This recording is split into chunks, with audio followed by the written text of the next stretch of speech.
আসসালামু আলাইকুম গাইস, কেমন আছেন আপনারা সবাই? আপনাদের জন্য আমি একটা আম দিয়ে পিঠার রেসিপি নিয়ে আসছি। প্রথম দেখুন দুইটা আম আমি সুন্দর করে ভালো করে ছিল্লা নেবো। তো আমের এই চিলকাটি সুন্দর করে একটা জায়গায় ফালাইয়া আমি কিন্তু দেখুন ভালো মতন আমডিরে চিপড়াইয়া নিয়ে নেবো। এখন তো চিপড়াইয়া আমের রসটা নেবো।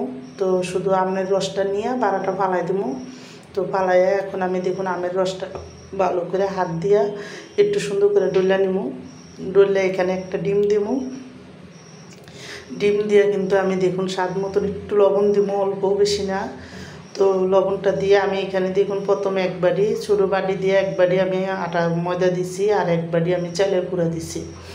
আর হলো আমি এখানে আধা কাপেরও কম হইব একটু চিনির গুঁড়া দিছি, আর হলো 4 চামচ আমি গুঁড়া দুধ দিয়ে দিছি। তো দিয়ে কিন্তু হাত দিয়ে সুন্দর করে ডললে আমি এখন একটা সুন্দর মতন একটা ব্যাটার তৈরি করবো। তো দেখুন সুন্দর মতন ডললে যদি একটু পানি লাগে আমি হালকা দেবো, কারণ চালের গুঁড়োটা শুকনো এই জন্য। তো পানিটা দিয়ে কিন্তু ভালো মতন আমি ডলবো। ডললে তারপরে কিন্তু একটা সাইডে রেখে দেবো। তো আমার এই পিঠার রেসিপিটা যাদের পছন্দ তারা লাইক সাবস্ক্রাইব দেন, প্লিজ আমার ভিডিওটা আপনার বেশি বেশি শেয়ার করে দেন আর সাবস্ক্রাইব করে দেন।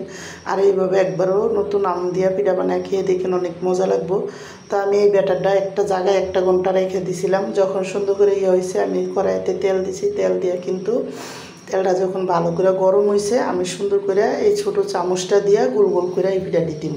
আর এই পিঠাটা খাইতে কিন্তু অনেক মজা। একবার হলেও বানায় খেয়ে দেখেন, খেয়ে কমেন্ট করে জানেন। তো দেখুন এখন আমি ভালো মতন সবটি পিঠা মানে অর্ধেকটা পিঠা সুন্দর মতন দিলাম। আর এই পিঠাটা যেইভাবে দিবেন সুন্দর ফুললে উঠবো।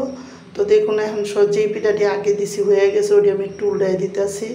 আর এইভাবে উল্টায় উল্টায় আমি সবটি পিঠাই এখন আর দেখুন সবটি পিঠাই কিন্তু সুন্দর করে ফুলতে আছে।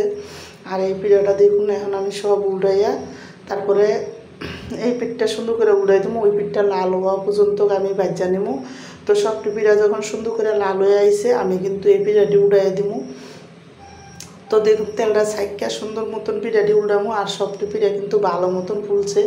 তো এইভাবে কইরা কিন্তু আমি আরও 1 খোলা পিঠা বানিয়ে নিব আপনাদের দেখে। তো আমি আরও 1 খোলা পিঠা দেখুন এখানে দিয়ে দিব। তো সব পিঠাটি দিয়ে তারপরে কিন্তু আমি উল্টে নিব। তো দেখুন এইভাবে করে কিন্তু একবার হলো পিঠাটা বানায় খেয়ে দেখেন, অনেক মজা লাগে। তো অনেক বাচ্চারাও পছন্দ করে, সব নরম পিঠাটা হয়। তো আমি কিন্তু দেখুন এই বাড়ির যে ইয়েটা আছে ব্যাটারটা সব কিন্তু আমি এখন সবটি একসাথে দিয়ে দেবো। দিয়ে কিন্তু এই পিঠাটিও বানাই নেব। তো আমার এইভাবে করে দেখুন সবটি পিঠাই কিন্তু হয়ে গেছে, বানান শেষ। আর আমি কিন্তু এখন সবটি পিঠা সুন্দর করে তেলে ছাইকা উঠাইয়া এখন কিন্তু রাইখা দেব। তো আমার কিন্তু দেখুন পিঠাটি সব বানান শেষ, আমি কিন্তু রাইখা দিলাম। দেখুন কত সুন্দর নরম হয়েছে পিঠাটা বানান। দেখুন আমার পিঠাটি এখন বানান শেষ।